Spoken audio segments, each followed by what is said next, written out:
Good morning, everyone. Joining the Canopy Cafe this morning on June 11th, 2020. My name is Ben Smock. I am the Director of Development with Canopy. Canopy is the startup nonprofit organization guiding Kentucky businesses towards greater social and environmental impact, and ultimately making our state a premier ecosystem for social enterprise and businesses that are committed to social and environmental considerations and embedding that in the way that they do business. And we have started to do these Canopy Cafes. We had started to do these Canopy Cafes during the global pandemic as a way to connect with our friends and consultants, business leaders, nonprofit executives. And because we missed having the conversations in our office, talking about good businesses and the practices that we all need to abide by, and how we can build this thing, how we can build this vision that Canopy is working towards. And thank you for all of those who tuned into those Canopy Cafes. Recently, we have decided to pivot the Canopy Cafes. And I want to first start, with an acknowledgement of what we're seeing here in Louisville, throughout Kentucky, throughout the nation and across the globe, of the racial injustices that are coming to light and that have existed for hundreds of years. And we have pivoted the Canopy Cafes to listen and respond to our community during this time of racial injustice, and in the hopes that we can have conversation, that we can learn and grow and continue to take action in support of racial justice and our Black communities moving forward. So today we have a very special guest. His name is Rashaad Abdur-Rahman, and Rashaad is the founder and CEO of the Racial Healing Project.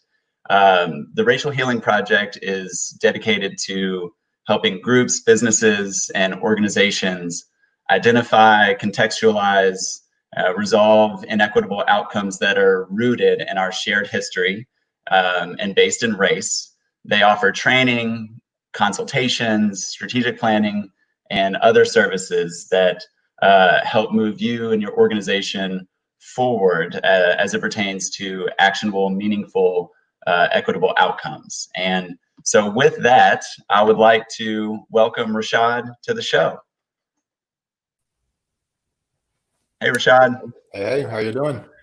Doing okay. Thank you for joining the Canopy Cafe this morning, and for being part of our news segment yesterday on WLKY, for being a consistent and strong advocate and partner with Canopy since we started, and for all the work that you've always done, continue to do in support of racial justice and our Black community. So wanted to offer you a moment to introduce yourself, a little bit of your history and what you're working on now with the Racial Healing Project. Sure. No, appreciate the introduction, Ben. You did a really good job. And, there is, when you think about the work that I've had the pleasure of doing locally, a lot of my experiences have been really grounded in how do we think about really complicated challenges in our community and address them in ways that do not perpetuate some of the outcomes that we've continued to see that are based in race or zip code or some of these other determining factors. And so I think it's important to say that, to your point, I believe you lifted up earlier that, although we have been seeing these horrific murders of unarmed Black people across the country, whether we're lifting up George Floyd, whether we're talking about Breonna Taylor, Ahmaud Arbery, David McAtee, so many others, that there is this chronic history in our country that is really rooted in systemic and structural racism. And so, the work that we are talking about today and the challenges that we are talking about today are not new. as you said. And so the work that we have to do to properly address them has to take into consideration that context. It has to take into consideration the fact that across sectors, if we're thinking about education, philanthropy, business, government, if we're thinking across all of these various sectors, that the responsibility to address these issues is born or is held by these different spaces. And the responsibility piece is important to elevate, but also the fact that many of these sectors have also been contributors to the problem we see today. So the responsibility is connected to that reality. But the work that we've been doing with the Racial Healing Project, has really been work that's taken shape over the past 12 years. We've worked with a number of local organizations, organizations across the state of Kentucky, or organizations that are doing work nationally, to really not just build out, I think, this idea around inclusivity, which is important. When we talk about inclusivity, when we talk about equity and diversity, those things are important.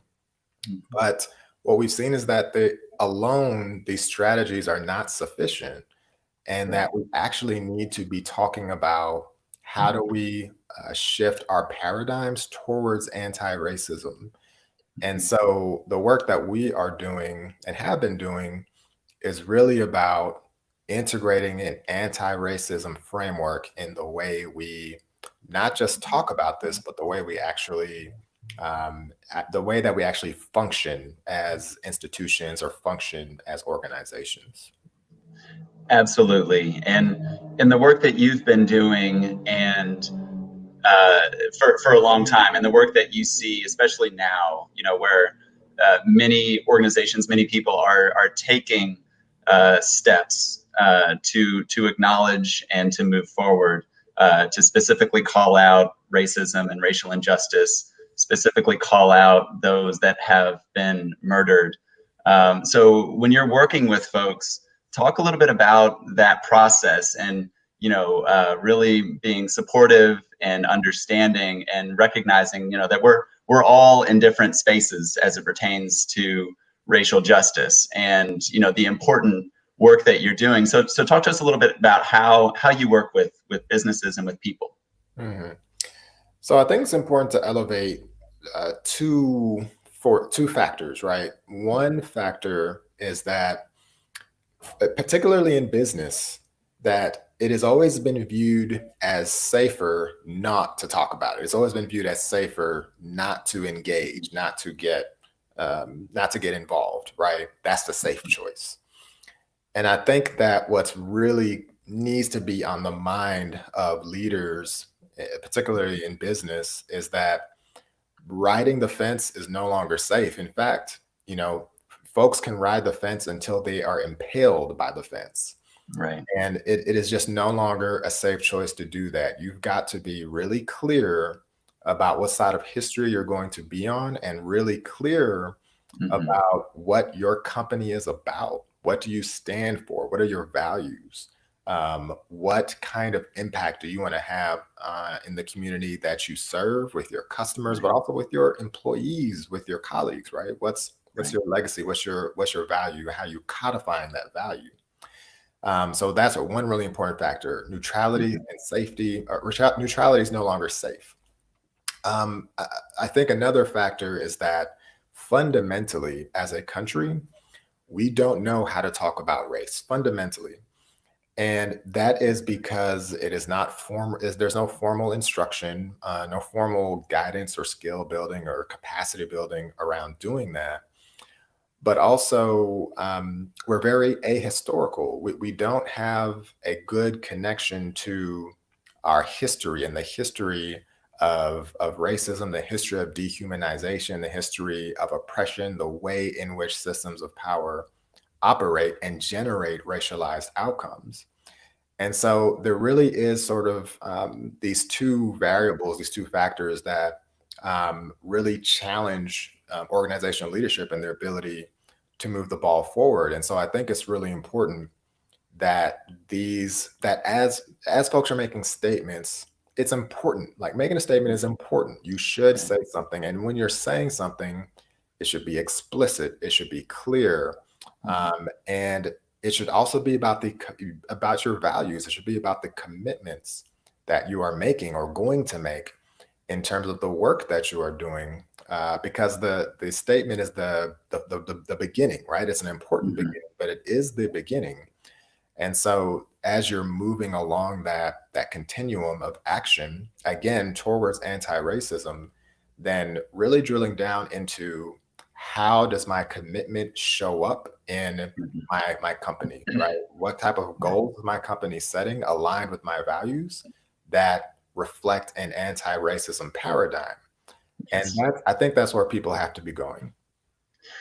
I think that's very well said, Rashaad, and very informative with how we're working towards that at Canopy, all on an individual level and organizationally. And it's just like you said, how do we clearly articulate our stance? How do we clearly call out the racial injustices and identify our steps and our commitment to taking action beyond just that statement? Arguably, the most important part is now what we do. How to eliminate and counteract racism in concrete, material ways. And yesterday, you and the Canopy team were part of an announcement of the 27 campaign, which Canopy has just launched. And this campaign is dedicated towards two primary endeavors. The first of which is recruiting Kentucky companies to accomplish several things: to acknowledge that systemic racism is a problem that for-profit businesses need to address by making statements, but also by examining and updating internal policies and procedures, and also supporting Black-owned businesses and entrepreneurs. So the first piece is that organizational challenge, that business challenge. The second piece is dedicated to learning. So how we can facilitate learning moments dedicated towards diversity, equity, and inclusion through forums, guest speakers, and a wide range of content. And so, to that effect, and in regards to the Canopy 27 campaign, how important is it, and in relating to the statements that are made? So how important are those statements in regards to your work, and how can businesses continue to take action when looking at internal policies? So, just to, I think, to reiterate that that statements are important. Statements really do matter. And I think that, again, those statements should very much capture the commitments. It should very much reflect values that, if they've been implicit, should be explicit now. And so the ways in which companies are articulating their commitment and the work that they will be doing to be better partners, but also to take on the burden of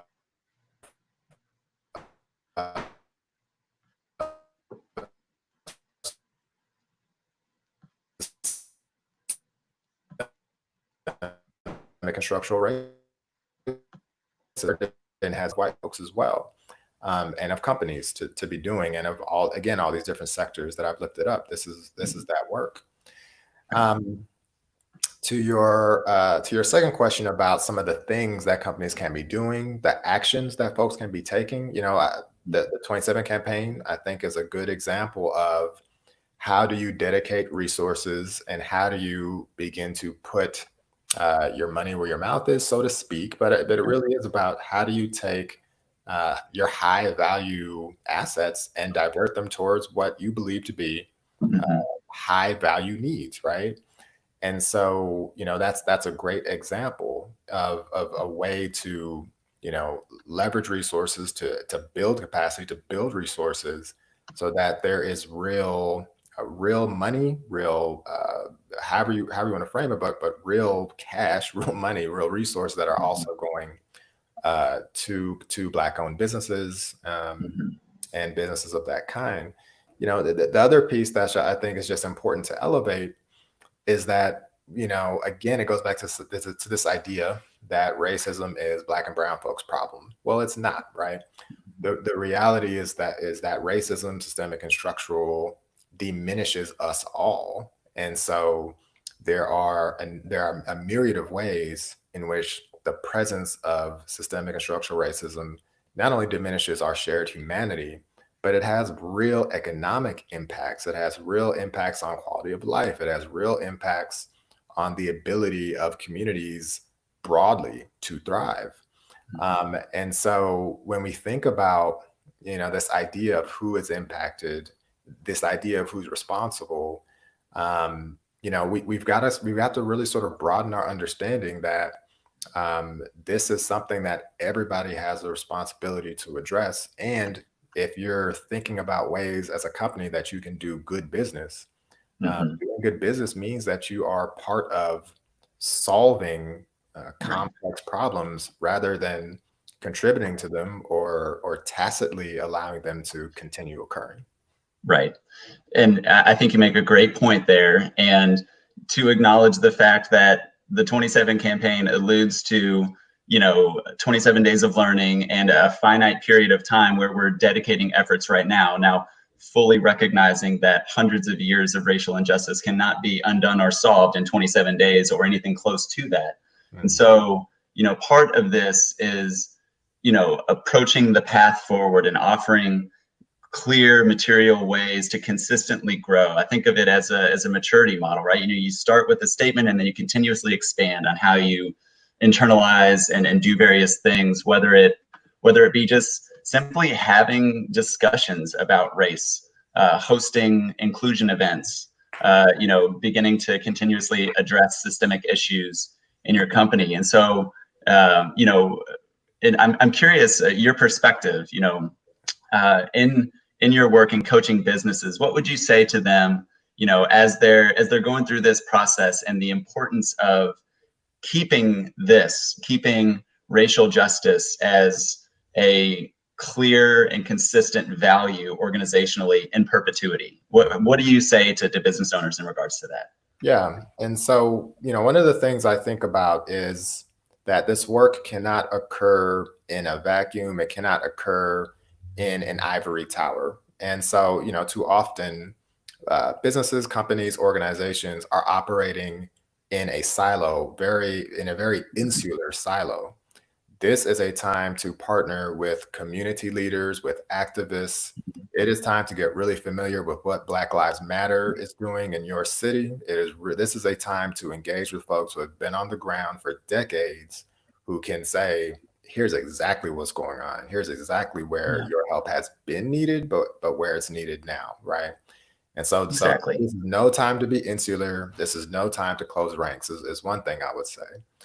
The other piece, and just again, to lift that up, community has answers. Community has solutions. And we being society, or decision makers, just haven't listened. And so, community, there's a tremendous amount of power and resource and brilliance in community that businesses are positioned very well to partner with and to really engage, and these should be mutually beneficial relationships, right? So that's one piece. I think the other piece is that this is a time where you're really kind of doing two things, right? One, you are responding to the urgency of what's happening now in American cities and the protests, and I think the demands that are being made by citizens, by people, by communities to say, we expect better and we're going to demand better and we're going to make sure better happens. Right. And so there is this urgency in how businesses and how other groups are also part of that response, and part of that response in a way that is helpful and not hurtful. So there's an urgency component. The second piece is that, you're going to have to be thinking very intentionally about building that capacity and those skills over time. Because again, I mean, you said it right. This isn't something that will be solved in a month. But, companies have to be building capacity so that they're more responsive, they're more proactive. Let's Right. go there. That companies are more proactive actually, and that Mhm. yes, you build responsive capacity, Right. but there has to be much more, I think, intentionality around Mhm. how companies are actively anti-racist organizations, right? And are Exactly. creating in whatever ways companies can an Mhm. environment that continues to preference anti-racism. And then I think third, as you're thinking about sort of those first two components, there is this idea that this is urgent, right? This is not. I think sometimes we want to see, continue to study it. We may be enamored with the question, right? We get very enamored and we can sort of fall in love with the question. But this is very, very urgent. And um, so many folks don't have time. So many folks have run out of time. And so there is a need to be deeply uncomfortable with the Mhm. work that has to happen now, the work that needs to happen quickly, and we have to walk and chew bubblegum at the same time. So we're going to be learning, making mistakes, Right. growing, trying to be very planful. Obviously, those things are important, but we Mhm. also can't wait. We can't pause the brakes. We can't slow down. We have to Right. really be doing everything we can do now to the best of our ability and understand the urgency of this. Yes, this has been 400 plus years, but we cannot continue to slow walk justice. Right. And so, I know businesses don't control every single aspect of society, but we all know businesses have tremendous power. And we all Right. know that businesses have reach both politically, socially, and whatever it might be. And so again, the role of business has to change. And the way that businesses see themselves as part of the change process and part of a justice process has to change. Mhm. And so I would elevate those three things. Absolutely. Again, really well said. And you're right. There's so many components to uh, pushing racial justice forward and to continue and to not slow walk and to be very intentional. So the business sector, the educational system, elected officials and governance, these are also important. And with this 27 campaign, we're trying to model and provide this path. And so right now and this day and the first Canopy Cafe we've had centered around the campaign and supporting racial justice. We're dedicated towards the DE&I statements, and then the next steps will be focused on leadership and governance and cultural practices and things that you can continuously do to grow, to improve intentionality within your organization, to offer support to your employees, and to offer ways in which individuals can get involved and to understand, to have the conversations. So before we part ways here, Rashaad, I just want to again thank you for being part of this Canopy Cafe this morning and such a strong supporter partner with Canopy. And I do want to offer you've said a lot and very well articulated. I do want to offer you the opportunity for closing comments. Please mention where people can connect with the Racial Healing Project Mhm. and any closing words that you have for the Canopy team and the Canopy audience. Mhm. Sure. So, definitely hope that the conversation has been beneficial for folks who've tuned in. If folks want to reach me, please go to the racialhealingproject.com. They can check out our information there, learn about some of the work that we're doing, the way in which we do work. It's important that I'm really clear about the Racial Healing Project. We have not been an organization that has focused on traditional ways of thinking and talking about this. We're very much focused on really assessing systems of power. We're very much interested in elevating an understanding about the way that policy and law and and so many different political and legal structures in this country have really created these racialized outcomes. I think I shared yesterday that we're not here by accident, right? And so we have to have, I think, a systemic, grounded analysis of where we are, and then be really clear about who we are, and we have to codify those values of anti-racism in the way that we do business and the way that we operate. And so, those are just all really important things to lift up in the way that we move forward. I think, the opportunity that Canopy is elevating in terms of, not just the 27 campaign, but also setting a model for the way that businesses need to be thinking very intentionally about this is important. And, again, when I talk about the fact that businesses can no longer sit on the sideline and be neutral, I think that Canopy is in a position to demonstrate what it means to say, we believe Black Lives Matter. We believe that we have a role to play in justice. We believe that we are bound and binded to our communities in ways that are meaningful and make us better, right? Yes. And that's an important piece. Again, it's just important, I think, as we kind of bring all these things together, that business is a part of that. Yes. Philanthropy is a part of this. Education is a part of this. Government is a part of this. Faith communities are a part of this. And so we all have this responsibility and this imperative to commit to anti-racism. And just one of the things I would point out in the business community, though, is because businesses, I think, are positioned to have such influence in big ways, that being bold in articulating those values and articulating that commitment to anti-racism is a shift. It's a big shift, but that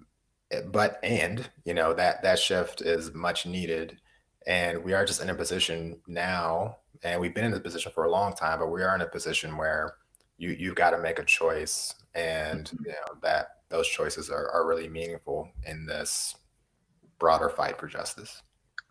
Absolutely. Absolutely.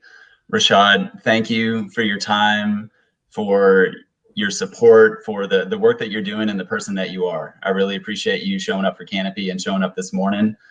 So this is where we'll part ways. So I'll give you the hand wave goodbye, and yeah, thank you so much, Rashaad. Yeah. All right. Okay. So thank you all for tuning in to the Canopy Cafe this morning with Rashaad Abdur-Rahman, and for thinking about ways in which you can be intentional and bold and clear and continue to take concrete steps towards supporting racial justice and our Black communities.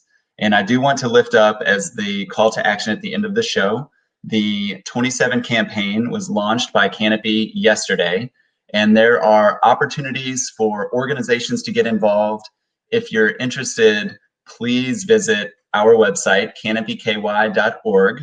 There are ways for individuals to get involved. There are ways to continuously learn as we offer these 27 days of learning in the near future. So please get involved. I do want to shout out the companies that have stepped up to support us thus far.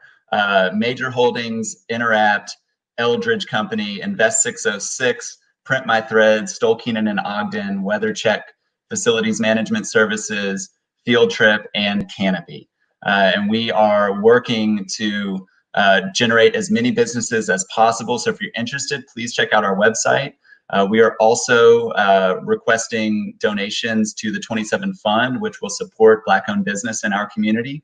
And to date, we have $15,000 in matching funds from Canopy and from our friends Jim and Marianne Welch. And if you are interested, all the information is on canopyky.org. I thank you all for tuning in this morning and for joining us in the fight for racial justice and in support of our Black communities. So thank you all for tuning in, and I'll see you next Tuesday. We will have the next Canopy Cafe right here at 10 a.m. Thank you.